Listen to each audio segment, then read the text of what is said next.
Tu as peut-être déjà vécu ça. Tu es dans un groupe ou une réunion et tu prends enfin ta place. Tu parles, tu donnes ton avis, tu partages des choses tranquillement. Tu oses exister enfin dans cet espace relationnel.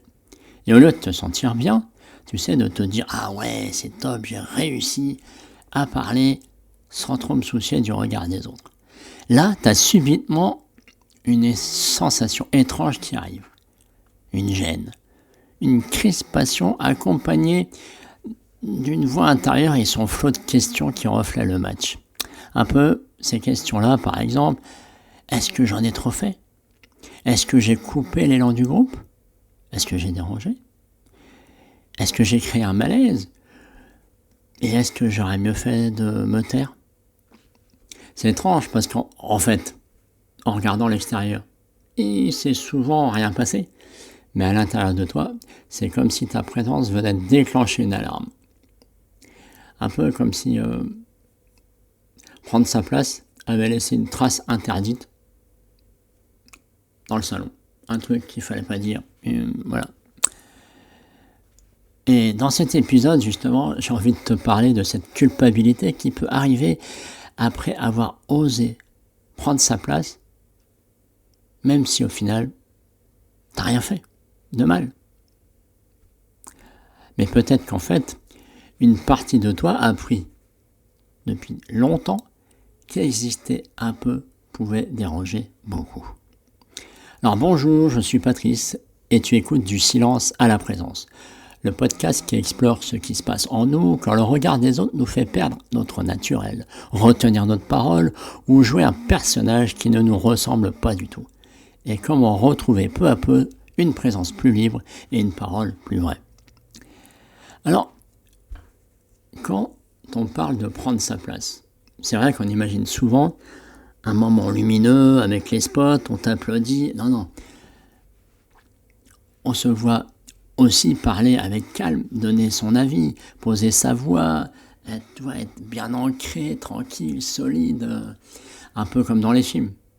Avec la lumière bien placée, le spot qui t'éclaire, où tout le monde se tourne vers toi, tout le monde a arrêté son texto là en train de le rédiger. On peut même imaginer la musique inspirante, voilà, la tenue parfaite. Mais dans la vraie vie, non, c'est pas ça prendre sa place. C'est prendre sa place, surtout au départ et même après. Mais moi, je me souviens qu'au départ, c'est extrêmement maladroit. Parce que parfois, c'est fait trop fort, ça sort de travers. Tu oses parler, dire un truc, puis tu sens que tu surprends, donc tu regrettes aussitôt. Ou alors, tu dis simplement ce que tu penses, et pendant des heures, tu te demandes si t'as pas cassé quelque chose après avoir dit ça. Alors, ce que j'ai longtemps observé dans mon parcours, c'est que quand j'arrivais à prendre ma place, c'était franchement pas souvent, pas toujours fluide. Parfois, j'avais vraiment l'impression de forcer un peu la porte. Tu sais, les gens sont en train de parler et puis tu dis, allez non, je veux absolument poser ce truc-là, et tu le balances. Et voilà, et du coup, ça sort avec une énergie un peu tendue, comme si tu devais soulever un énorme poids en même temps, quoi. Tu cries, quoi. Et après, au lieu de te reconnaître que tu as osé, que j'avais osé, je m'en voulais, c'est sûr. Et je pouvais aussi avoir une autre sensation, celle de vraiment de déranger. D'avoir été trop présent, ou d'avoir pris trop d'espace, tu sais. Tu me dis, oh là là, c'est trop là. Et dans un petit groupe, il pouvait vraiment parfois suffire que je partage une anecdote ou un avis pour qu'après coup, mon mental se mette vraiment à examiner la scène sur toutes ses coutures, avec un peu ce même genre de questions. Tiens, est-ce que j'ai interrompu le groupe? Est-ce que j'ai pas parlé finalement un peu trop longtemps? Et puis, c'était utile ce que j'ai dit? Ouais, mais les autres, ils ont forcément dû trouver ça lourd. Et en fait, bien souvent, j'ai jamais eu d'écho qui m'ont renforcé dans ces questions-là. En réunion, dans le cas spécifique des réunions professionnelles, mon souci, c'est que c'était de parler, j'avais la sensation de parler trop fort. Parce que je pouvais donner mon avis sur un point de projet, par exemple, qui ouvrait sur un désaccord. Du coup, ça crée une discussion, ça fait apparaître des conflits qui étaient peut-être déjà là, mais que personne n'avait vu, ou que personne n'arrivait à mettre des noms dessus. Et après la réunion, je retenais vraiment pas ce que j'ai dit, je retenais surtout, et merde, j'ai créé un conflit, j'aurais mieux fait de me taire. Alors qu'en fait, non. Et comme quoi, si le simple fait de parler faisait de moi le responsable de ce qui se révélait par la suite, je peux te dire que j'aurais arrêté de parler depuis longtemps. Alors dans cet épisode, justement, on va aller explorer cette question. Pourquoi certaines personnes culpabilisent-elles avoir pris leur place? Et si cette culpabilité ne disait pas que tu as mal agi, mais qu'une partie de toi n'a pas encore intégré que ta présence, finalement, elle a le droit d'être là, et peut-être même qu'elle a le droit d'avoir un impact, comme moi, quand je créais des conflits avec ce que je partageais. Alors, dans mes observations, je vais te partager un peu des observations que j'ai faites suite à mon parcours de guerrier dans la prise de parole en groupe comme ça. Le premier que j'ai retenu, c'est tu peux prendre ta place et ne pas te sentir après. Parce que oser parler ne signifie franchement pas de se sentir fier ou soulagé après. Non, parce que parfois, juste après avoir osé,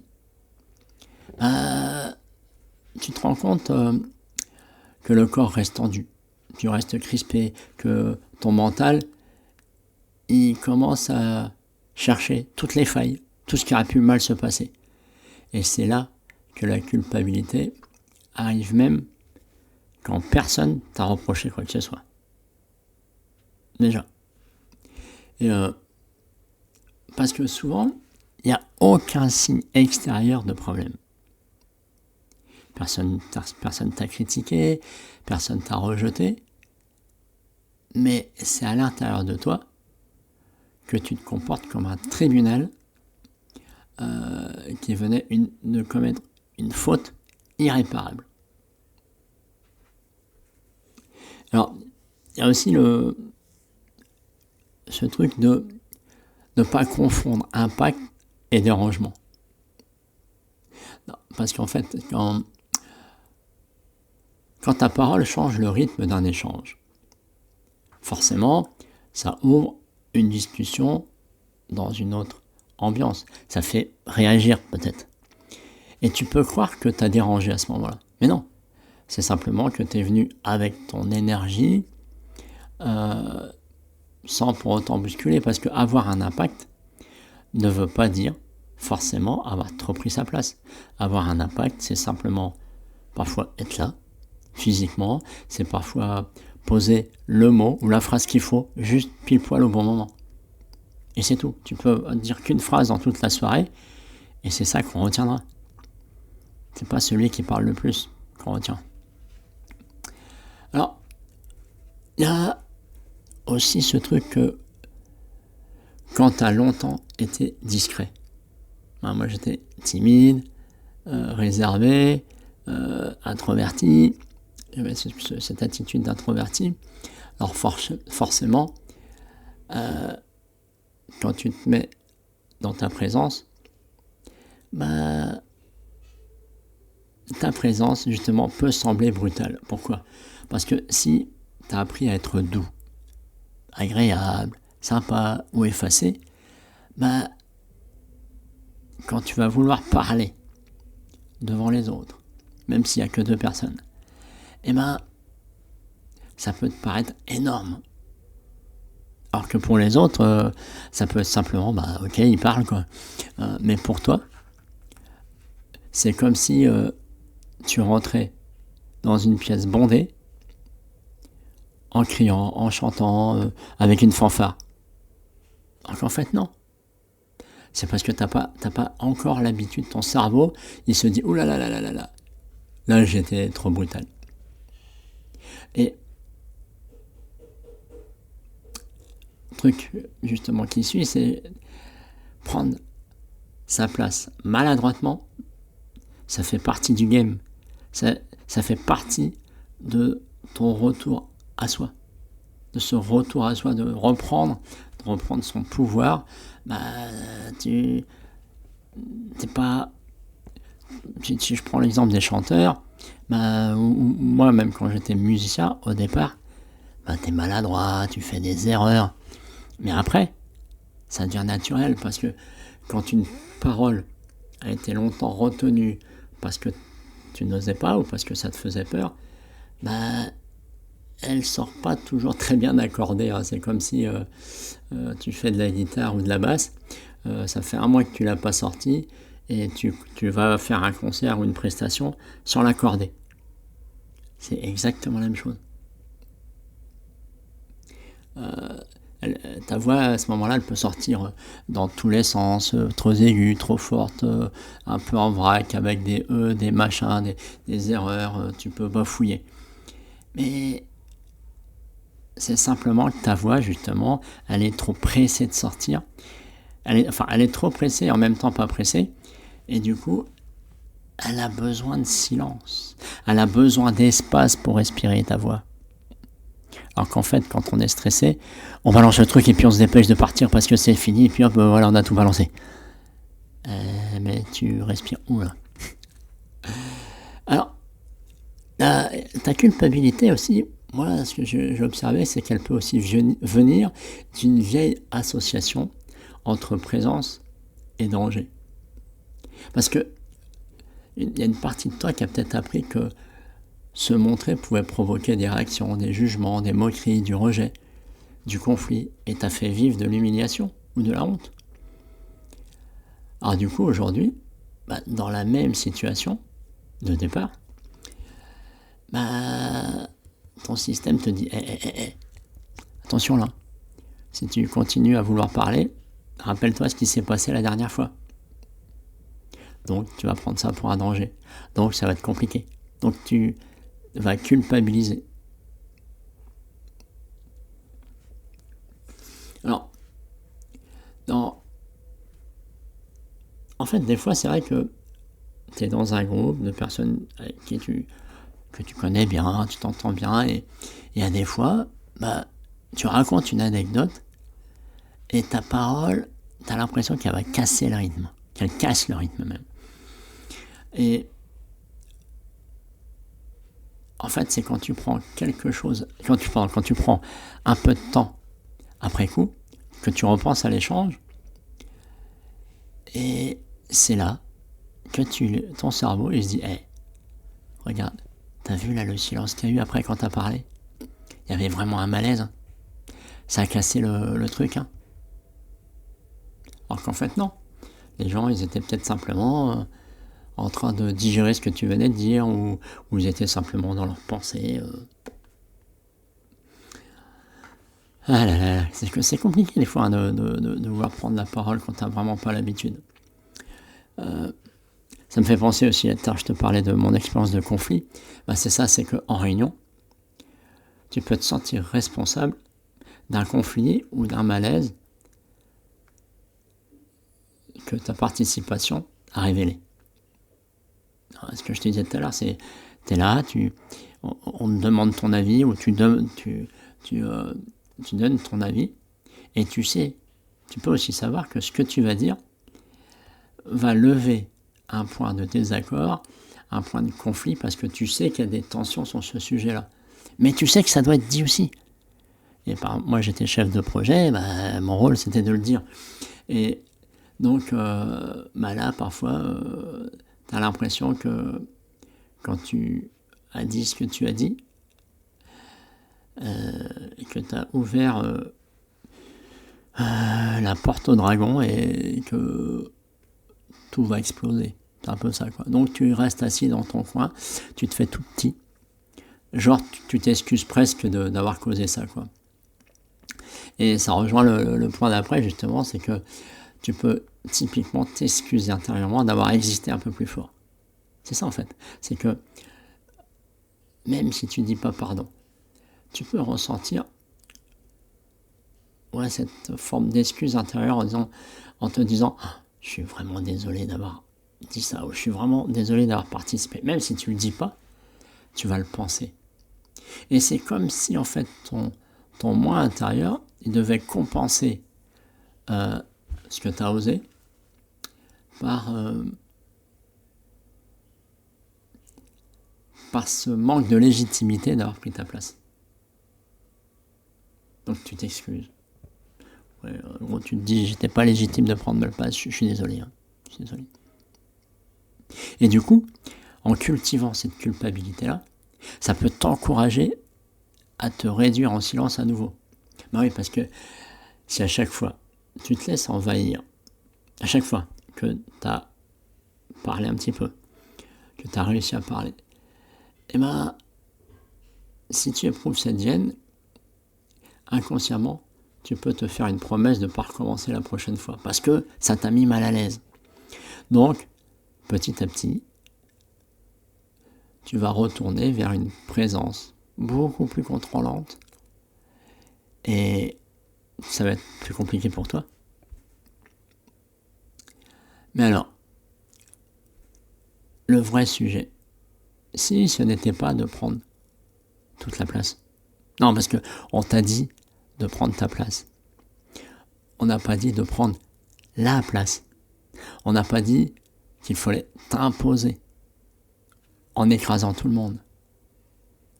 Hein, le sujet, c'est simplement, là, la problématique, c'est simplement de dire, hey, moi aussi, j'ai le droit de dire un truc. Moi aussi, j'ai le droit de donner mon avis. Moi aussi, j'ai le droit de raconter cette petite histoire que je trouve rigolote. Et du coup, c'est... Plus tu le fais, moins tu auras l'impression de voler la place des autres. C'est ça le truc. C'est vraiment comprendre que prendre sa place, c'est pas prendre toute la place. C'est juste prendre celle que tu as le droit. Celle que tu mérites sans autorisation extérieure. Non, si tu as écouté l'épisode précédent. Alors, il y a aussi le truc, c'est que peut-être que tu n'as pas pris trop de place. Peut-être que tu as simplement pris une place que tu n'avais pas l'habitude d'habiter. Et quand tu reviens dans ta pièce intérieure, là, que tu as longtemps fermé en clé, tiens, ça me fait penser à cette image-là. Quand tu entres dans une vieille maison, ou dans une maison où tu as une porte qui est quasiment jamais ouverte ou fermée, quand tu la manipules cette fois-ci, elle va grincer. Et elle grince pas parce qu'elle dérange, parce que ça fait simplement longtemps qu'elle a été fermée ou ouverte. Donc, ce que je te dirais, c'est que, du coup, pour conclure cet épisode, c'est que peut-être que la prochaine fois que tu prendras ta place et que tu t'en sentiras cette culpabilité arriver juste après, tu pourras la regarder autrement. Peut-être que cette culpabilité raconte simplement une ancienne histoire. On en tourne toujours autour de ça. L'histoire qu'une partie de toi a appris qu'être visible pouvait coûter quelque chose, que la parole pouvait créer des conflits, que donner son avis pouvait déranger, que... qu'est-ce que je dirais? Ah oui, que si tu prends une parole plus grande, tu peux perdre l'amour et l'estime des autres, ou ta tranquillité. Mais prendre ta place ne veut pas dire prendre celle des autres, je te le rappelle. C'est donner son avis ne veut pas dire imposer ta vérité, ça veut simplement dire créer une discussion. D'accord ? Et créer une discussion ne veut pas dire non plus créer des conflits. C'est pas systématique. Donc, ce que je voudrais dire, c'est que être pleinement là ne veut pas dire devenir trop. Toujours cette notion de... On a toujours l'impression qu'on prend trop de place, qu'on dit trop de choses, qu'on parle trop longtemps. Alors qu'en fait, tu n'as rien fait de tout ça. Tu n'as simplement pas l'habitude de prendre ta place. Donc, que tu parles 3 secondes ou 1 minute, tu as l'impression que ça fait 20 minutes que tu as parlé. Moi, je sais que les premières présentations où j'avais 5 minutes à parler, je parlais extrêmement vite. Je bafouillais et j'avais l'impression d'avoir parlé 20 minutes, une demi-heure. Alors qu'en fait, non, j'avais droit à 5 ou 10 minutes. Donc, cette semaine, je t'invite vraiment à observer un moment où tu as osé dire quelque chose, partager, donner ton avis, raconter une histoire, une anecdote, peu importe. Et s'il y a une culpabilité qui arrive après, avant de croire tout ce qu'il te raconte, pose-toi doucement cette question. Est-ce que j'ai vraiment dérangé ou est-ce que j'ai simplement existé un peu plus que d'habitude? Alors si cet épisode résonne en toi, je t'invite à rejoindre l'Odyssée intérieure. C'est une communauté que j'ai créée pour les personnes sensibles qui veulent retrouver une sécurité intérieure justement face à ce regard des autres et arrêter de se réduire au silence pour rester accepté et avancer un peu plus vers une parole plus vraie, plus calme, plus libre d'être soi finalement. Tu trouveras le lien en description et moi je te retrouve bientôt pour continuer ensemble ce passage du silence à la présence. Salut!